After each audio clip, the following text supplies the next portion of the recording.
In a shocking turn of events over the South China Sea, two US Navy planes crashed into the ocean during what should have been normal training on the USS Nimitz aircraft carrier. The near-simultaneous losses involved an MH-60R Sea Hawk helicopter and an F-18F Super Hornet.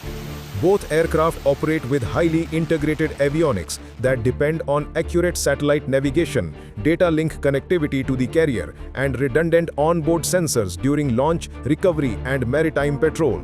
In the South China Sea, China has systematically layered electronic warfare systems across its man-made islands and outposts to shape the electromagnetic environment and gain asymmetric advantages short of kinetic conflict.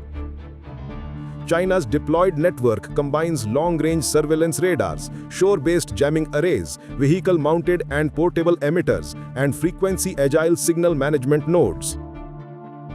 These systems are configured to detect, geolocate, and interfere with a wide band of signals, including GPS, tactical data links, maritime communications, and airborne sensor feeds.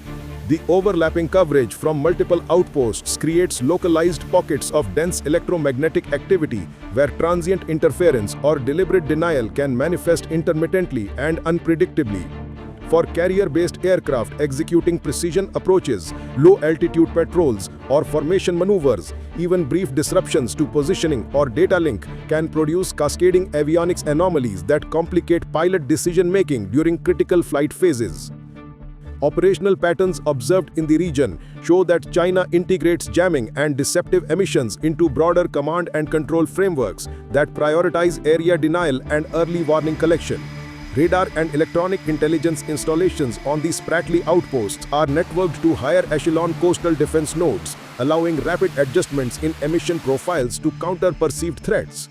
These nodes can switch frequencies, alter beam patterns, and activate high-power emitters on short notice, producing conditions that can mimic sudden internal equipment failures on affected platforms.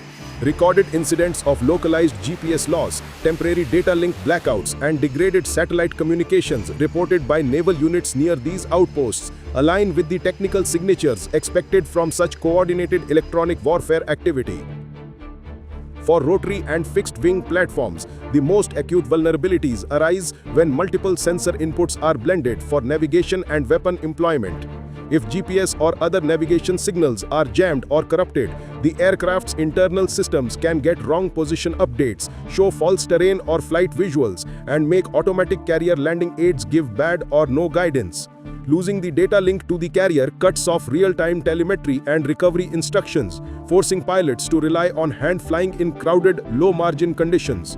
Jammers can also produce fake radar returns that clutter displays and give crews conflicting targets at the worst time. Because modern jamming can be short and intermittent, it often looks like an ordinary equipment fault, making it hard to tell if the cause was internal failure or outside interference. China's doctrine for the South China Sea emphasizes achieving control through integrated non-kinetic measures that lower the risk of open conflict while imposing costs on adversary freedom of maneuver.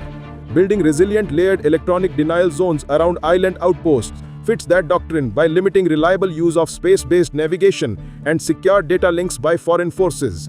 PLA exercises and publicly visible testing in the region have repeatedly demonstrated the use of electronic spectrum operations alongside conventional drills, showing operational proficiency and intent to factor spectrum control into regional deterrence and escalation management. If investigations trace the Sea Hawk and Super Hornet crashes to deliberate electronic interference, the incident shifts from tragic mishap to geopolitical flashpoint.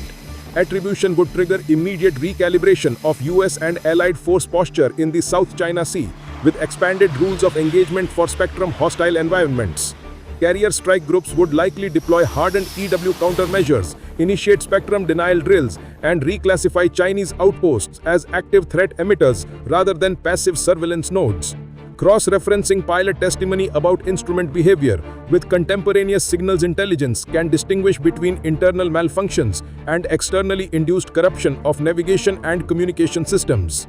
For China, the strategic cost of exposure would be steep. Its doctrine of non-kinetic dominance relies on plausible deniability. If that veil is pierced, adversaries will treat every radar ping, signal hop, or data link dropout as hostile intent. the PLA spectrum playbook would lose ambiguity, and with it, the ability to escalate without attribution. In the long run, this could force China to either double down on covert spectrum warfare or recalibrate its deterrence model to avoid triggering kinetic thresholds.